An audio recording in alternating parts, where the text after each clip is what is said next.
જૂનાગઢના ગેડ પંથકમાં અધિકારીઓ પર ખેડૂતોના ગંભીર આરોપ. બામણાસામાં નબળી કામગીરીથી તારાજી સર્જાયાનો દાવો. ખેડૂતોએ અધિકારીઓનો લીધો ઉધડો.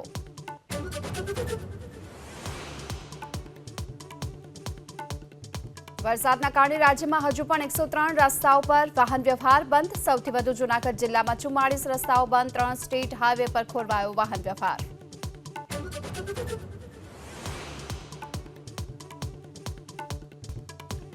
અમરેલીમાં સિમરણ ગામની શેલ નદીમાં રેતી ચોરી થવાનો વિડીયો વાયરલ. રેતી ચોરી કરતા ટ્રેક્ટરને સ્થાનિકોએ અટકાવ્યું. ખનીજ વિભાગ સામે સવાલ.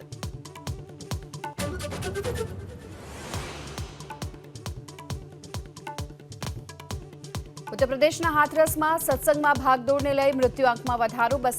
121 લોકોના મોતની પ્રશાસને કરી પુષ્ટિ. સીએમ યોગી આદિત્યનાથે ઇજાગ્રસ્તોના પૂછ્યા ખબર અંતર.